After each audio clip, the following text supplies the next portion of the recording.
ಅತ್ಯಂತ ಮಹತ್ವದ ಜನರನ್ನ ಸಂಕಷ್ಟಕ್ಕೆ ನೂಕುವಂತ, ಭಾರತ ದೇಶದ ಜನತೆಯನ್ನು ಭಯದಲ್ಲಿಡುವಂತ ಒಂದು ದೊಡ್ಡ ಪ್ರಕರಣ ಈಗ ನಡೀತಾ ಇದೆ. ಪ್ರಾರಂಭದಲ್ಲಿ ನಾವು ಸಂವಿಧಾನದ ಪೀಠಿಕೆಯನ್ನ ಓದಿದ್ವಿ, ಪ್ರತಿಜ್ಞೆ ಮಾಡಿದ್ವಿ. 1949ರಲ್ಲಿ ಈ ಭಾರತ ದೇಶವನ್ನು ಹೆಂಗ ನಡೆಸಬೇಕು ಅಂತಕ್ಕಂಥ ತೀರ್ಮಾನವನ್ನ ತಗೊಂಡಾಗ ಈ ದೇಶದ ಒಂದು ಕೋಮು ಶಕ್ತಿ RSS ಅಂತಕ್ಕಂಥ ಒಂದು ಸಂಘಟನೆ ತನ್ನ ಆರ್ಗನೈಸ್ ಅಂತಕ್ಕಂಥ ಪತ್ರಿಕೆಯಲ್ಲಿ ಹೇಳ್ತಾರೆ, ಈ ಭಾರತ ದೇಶದ ಸಂವಿಧಾನವನ್ನು ನಾವು ಒಪ್ಪುವುದಿಲ್ಲ. ನಮ್ಗೇನಿದ್ರು ಮನುಸ್ಮೃತಿಯೇ ನಮ್ಮ ಸಂವಿಧಾನ ಅಂತಕ್ಕಂಥ ಮಾತನ್ನು ಅವರು ಹೇಳ್ತಾರೆ. ನಂತರ ಏನಾಗುತ್ತೆ, ಎಂತ ಅದ್ಭುತವಾದ ಸಂವಿಧಾನ ಭಾರತದ್ದು ತಮಗೆ ಗೊತ್ತಿರಬೇಕು. 8 ಧರ್ಮಗಳ ಸಮಾಗಮ ಇದ್ದೀರಿ. ಭಾರತದಲ್ಲಿ 3000ಕ್ಕೂ ಹೆಚ್ಚು ಭಾಷೆಗಳಿದ್ದವು. 3000ಕ್ಕೂ ಹೆಚ್ಚು ಜಾತಿಗಳಿದ್ದವು. 25,000 ಉಪಜಾತಿಗಳಿದ್ದವು. ಒಟ್ಟಾರೆ ಇವತ್ತು ಜನಗಣತಿ ಪ್ರಕಾರ 5,000 ಜಾತಿಗಳು ಸಮುದಾಯವನ್ನು ಪಟ್ಟಿ ಮಾಡಿದ್ದಾರೆ. ಅಷ್ಟು ಮಾತ್ರ ಅಲ್ಲ, 121 ಪ್ರಮುಖ ಭಾಷೆಗಳು. ಮಾತೃಭಾಷೆ ಉದಾಹರಣೆಗೆ ನಮ್ಮ ಈ ಭಾಷೆ ಅಂದ್ರೆ ಅಂತ ಅನೇಕವಲ್ಲ, 19,569 ಭಾಷೆಗಳು ಭಾರತದಲ್ಲಿ. ಇಂಥ ದೇಶನ ಎಷ್ಟು ನಂಬಿಕೆಗಳದವ್ರಿ? ನಮ್ಮ ಕನ್ಯಾಕುಮಾರಿ ಪರಮೇಶ್ವರಿ ದೇವಸ್ಥಾನ ಇಟ್ಟಿದ್ವಿ, ಹಂಗ ನಮ್ಮ ರೋಡ್ನೆ ಬಂದ್ರ ದುರ್ಗಮ್ಮನ ಗುಡಿ, ನಮ್ಮೂರು ಎಂಟೆ ಆಗ ನಮ್ಮವ್ವ ದುರ್ಗವ್ವ ಕೋಳಿ ಗುಡಿ ಕೇಳ್ತಾವ, ಕನ್ಯಾಕುಮಾರಿ ಪರಮೇಶ್ವರಿ ಕೇಸರಿ ಕೇಳ್ತಾವ. ಎಷ್ಟು ವೈವಿಧ್ಯ! ಇಂಥ ವೈವಿಧ್ಯ ದೇಶ 77 ವರ್ಷ ಒಗ್ಗಟ್ಟಾಗಿ ಏನಾದರೂ ಶಾಂತಿ ನಡೆಸಲಿಕ್ಕೆ ಕಾರಣ ಆಗಿದೆ ಈ ದೇಶದ ಸಂವಿಧಾನ. ಅಷ್ಟು ಮಾತ್ರ ಅಲ್ಲ, ಈ ಸಂವಿಧಾನ ಕರ್ನಾಟಕದ ಒಬ್ಬ ಕುಡಿ ಕಾಯ್ತಕ್ಕಂಥ ಸಿದ್ದರಾಮಯ್ಯ ಅವ್ರನ್ನ ಮುಖ್ಯಮಂತ್ರಿ ಮಾಡಲಿಕ್ಕೆ ಸಾಧ್ಯ ಇದೆ. ಚಹಾ ಮಾಡುವಂತ ಒಬ್ಬ ನರೇಂದ್ರ ಮೋದಿ ಈ ದೇಶದ ಪ್ರಧಾನಿ ಆಗಲಿಕ್ಕೆ ಸಾಧ್ಯ ಆಗಿತ್ತು. ಇಂಥ ಸಂವಿಧಾನವನ್ನು ಬಳಕೆ ಮಾಡಿ ಇದರ ಶಕ್ತಿಯನ್ನು ನಾಶ ಮಾಡಿ ಈಗ ಮತ ಪರಿಷ್ಕರಣೆ ಇಲ್ಲಿ ಬಂತು ನಮ್ಮ ಕಡೆ. ಏನದು ಮತ ಪರಿಷ್ಕರಣೆ? ಬಹಳ ಜನ ಕಾಮೆಂಟ್ ಹಾಕಿದ್ದಾರೆ ಚೆನ್ನಪ್ಪ. ಏನಾಗಿದೆ ಗೊತ್ತಾ? ಅರೆ ಸತ್ತಕ್ಕಂಥ ಜನನ ಒಟ್ಟಿಂದ ತೆಗಿಬಾರ್ದೇನ್ರಿ? ಭಾರತ ದೇಶದಲ್ಲಿ ಯಾರೇ ಭಾರತೇಶರು ಬಂದರು ಮುಸ್ಲಿಂ ತೆಗಿಬಾರ್ದ? 2 ಕಡೆ ಓಟಿದ್ದನ್ನು ಒಂದು ಕಡೆ ರದ್ದು ಮಾಡಬಾರ್ದ? ಯಾರು ಮಾಡಬಾರ್ದು? ಯಾರು ಮಾಡಬಾರ್ದು? ಏನಾದ್ರು ಸ್ಪೆಷಲ್, ಏನಾದ್ರು ವಿಶೇಷ ಪರಿಷ್ಕರಣೆ?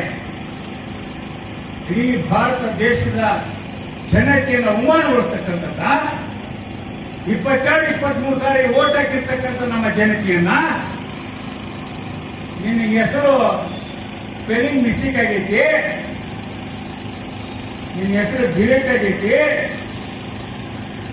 ನಿನ್ಗಿಂತ ಪತ್ರಗಳನ್ನು ಕೊಡೋ, ಹುಟ್ಟಿ ದಿನಾಂಕ ಕೊಡೋ ಹೇಳಂತ ಸರಿನಾ? ಸರಿಯಲ್ಲ. ಅಷ್ಟು ಮಾತ್ರ ಅಲ್ಲ, ಭಾರತದಲ್ಲಿ ಈಗಾಗಲೇ 6,50,00,000 ಜನನ ಓಟಿನಿಂದ ಹೊರಗಿಟ್ಟಿದ್ದಾರೆ. ನಾವು ಕೇಂದ್ರದ ಚುನಾವಣಾ ಆಯೋಗಕ್ಕೆ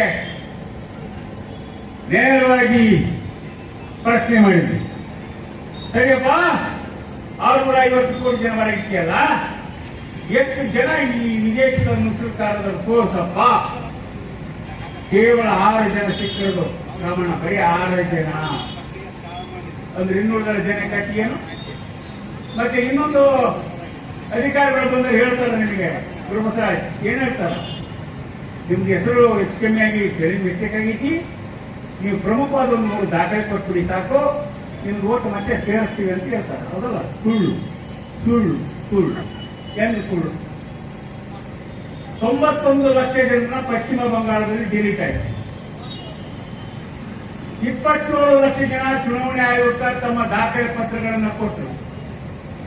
ಅವ್ರಿಗೆ ಓಟ್ ಕೊಡೋದೇ ಬೇಡ, ಕೊಡೋದೇ ಬೇಡ್ರಿ,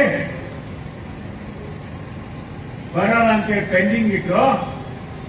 ಯಾಕಂದ್ರೆ ಸಾಫ್ಟ್ವೇರ್ ಅಂತ ಒಂದು ಮಾಡ್ಯಾರಂತೆ, ಆ ಸಾಫ್ಟ್ವೇರ್ ಒಂದೇ ಒಂದು ಪೆಂಡಿಂಗ್ ಇದ್ರೆ ಹೆಚ್ಚು ಕಮ್ಮಿ ಇದ್ರೆ ಅದು ಹಿಡಿಯಲ್ಲ. ಸಾಫ್ಟ್ವೇರ್ ಮಾಡಿದ್ರೆ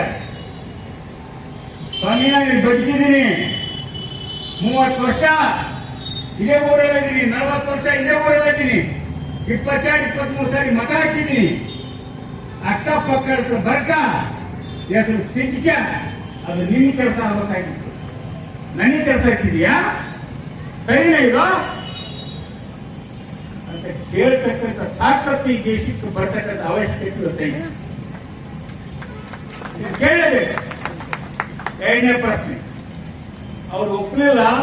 27 ಲಕ್ಷ ಜನ ಲಕ್ಷಾಂತರ ರೂಪಾಯಿ ಖರ್ಚು ಮಾಡಿಕೊಂಡು ಸುಪ್ರೀಂ ಕೋರ್ಟ್ ಕೇಸ್ ಆಗಿದೆ. ಸುಪ್ರೀಂ ಕೋರ್ಟು ಇನ್ನು 18-20 ದಿನ ವೆಸ್ಟ್ ಬೆಂಗಾಲ್ ಚುನಾವಣೆ ಮುಂದೆ ಏನ್ ಮಾಡ್ಬೇಕಾಗಿತ್ತು, ಎಲ್ಲರನ್ನ ಪರಿಷ್ಕರಿಸಿ ನಿಮ್ದು ಓಟ್ ಇಲ್ಲ ಅಥವಾ 5 ಅಂತ ಹೇಳ್ಬೇಕಾಗಿತ್ತು. 1317 ಜನರು ಮಾತ್ರ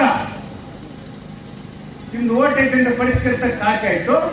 ಇನ್ನೊಂದು ನಮ್ಮ ಅರ್ಜಿನ ನೋಡಿಲ್ಲಪ್ಪ, ಈ ಚುನಾವಣೆ ಸುಮ್ಮನೆ ಕುತ್ಕೊಂಡ್ಬಿಡ್ರಿ, ಮುಂದಿನ ಚುನಾವಣೆ ಹಾಕ್ಬೋದು ನೀವು ಅಂತ ಹೇಳಿ ಸುಪ್ರೀಂ ಕೋರ್ಟ್. ಓಕೆ ಆಯ್ತು, ಒಂದು ಸರಿ ಓಟ್ ಹಾಕೋದು ಓಟು, ಮುಂದಿನ ಸರಿ ಹಾಕ್ಬೋದಂತ ಜನ ಸುಮ್ಮನೆ ಕುಂತಿದ್ರ ಪಶ್ಚಿಮ ಬಂಗಾಳದಲ್ಲಿ ತಕ್ಷಣ ಗೌರ್ಮೆಂಟ್ ಬಂದು ಆ ಗೌರ್ಮೆಂಟಿನ ಮುಖ್ಯಮಂತ್ರಿ ಹೇಳ್ತಾನೆ, ಯಾರ್ಯಾರು ಓಟ್ ಇರಲು ನಿಮಗೆ ನಾನು ಯಾವ ಗೌರ್ಮೆಂಟಿನ ಸೌಲಭ್ಯನ ಕೊಡಲ್ಲ. ಏನು ಹುಡುಗಾಟ ಹಚ್ಚಿರಿ, ಏನ್ ಮಾಡಿರಿ? ಅದಕ್ಕೆ ನಾವು ಕಳೆದ 8 ತಿಂಗಳಿಂದ ಕರ್ನಾಟಕದಲ್ಲಿ ಎದ್ದೇಳು ಕರ್ನಾಟಕ 77 ಸಂಘಟನೆಗಳ ಒಕ್ಕೂಟ, ಆ ಸಂಘಟನೆಯಿಂದ ಎಲ್ಲರನ್ನು ಕೇಳಿದ್ವಿ. ಪ್ರಪ್ರಥಮವಾಗಿ ರಾಜ್ಯ ಪಕ್ಷಗಳ ಮುಂದೆ ಇರ್ತೀವಿ, ಬಿಜೆಪಿ ಮುಂದೆ ಇರ್ತೀವಿ. ನಮ್ಮ ಸರ್ಕಾರ ಮಾಡಿದ್ರೆ ಸರಿ, ನಾವು ನಿಮ್ಗೆ ಒಪ್ಪಿಲ್ಲ, ನಿಮ್ ಜೊತೆ ಬರಲ್ಲ ಅಂದು ಬಿಡ್ರಪ್ಪ. ಜೆಡಿಎಸ್ ಮುಂದೆ ಇಟ್ವಿ, ನಮ್ದು ಒಪ್ಪಿಲ್ಲ, ಕೇಂದ್ರದ ಸರಿ, ಚುನಾವಣಾ ಆಯೋಗ ಸರಿ, ನಾವು ಬರಲ್ಲ ಅಂದ್ರು, ಕೈ ಬಿಟ್ವಿ. ಕಾಂಗ್ರೆಸ್ ಕೇಳಿ ನಾವು ರೆಡಿ, ನೀವು ಬೆಂಬಲ ಕೊಡಕ್ಕಂದಕ್ಕಾಗಿನೇ ಇಲ್ಲಿ ಕಾಂಗ್ರೆಸ್ ನಮ್ಮ ಜೊತೆ ಬಂದು ಕುಂದ್ರು. ಆಯ್ತು, ಸಿಪಿಎಂ ಕೇಳಿದ್ವಿ, ಬೆಂಬಲ ಕೊಡ್ತೀವಿ ಅಂದ್ರು. ಸಿಪಿಐ ಕೇಳಿದ್ವಿ, ಬೆಂಬಲ ಕೊಡ್ತೀವಿ ಅಂದ್ರು. ಬೇರೆ ಪಾರ್ಟಿ ಕೇಳಿದ ಒಂದು 15 ಸಣ್ಣ ಸಣ್ಣ ಪಕ್ಷಗಳನ್ನ ಕೇಳಿದ್ವಿ, ನಮ್ ಜೊತೆ ಬರ್ತೀವಿ ಅಂದ್ರು. ಅವ್ರನ್ನೆಲ್ಲ ಕಟ್ಕೊಂಡು ಕರ್ನಾಟಕದ ಜನತೆಗೆ ಓಟ್ ಅಂದ್ರೆ ಏನ್ ತಿಳ್ಕೊಂಡಿವಿ, ಮನೆ ಹತ್ರ ಬರ್ತಾರ, ಬರ್ಕೊಂಡು ಹೋಗ್ತಾರ, ಓಟ್ ಕೊಡ್ತಾರ. ಚುನಾವಣೆ ನನ್ನ ಒಂದ್ಸರಿ ಅಲಗಾಪುರ ಕೇರಿಗೆ ಹೋಗಿದ್ದೆ, ನಮ್ಮ ಗ್ರಾಮೀಣ ಕೃಷಿ ಸರ್ಕಾರ ಸಂಘದ ವತಿಯಿಂದ. ನೋಡ್ರಿ, 1,000 ಜನ ಹೆಣ್ಮಕ್ಳು ಇದ್ರಲ್ಲಿ, ಆ 1000 ಜನ ಹೆಣ್ಮಕ್ಳು ಓಟ್ ಹೋಗಿದ್ರು. ಹೋಗ್ರು ಬಿಡ್ರಿ, 500,000 ಕೊಟ್ಟಿದ್ರು ಆ ಪಾರ್ಟಿಯವರು, ಓಟ್ ಹಾಕ್ಬೇಕಾಯ್ತು. ಅಷ್ಟ ಅಲ್ಲ ಅಮ್ಮ, ಅಷ್ಟ ಅಲ್ಲಮ್ಮ, ನೀವು ಈ ದೇಶದಲ್ಲ, ನಿಮ್ಮನ್ನ ಹಾಳು ಮಾಡ್ತಾರ, ನೀವು ಯಾರು ಕೇಳ್ಕೊತಿ, ಯಾವ ಸೌಲಭ್ಯ ಸಿಗಲ್ಲ ಅಂತ ಹೇಳಿದ್ಮೇಲೆ ಕಂಗಾಲ ಅದು.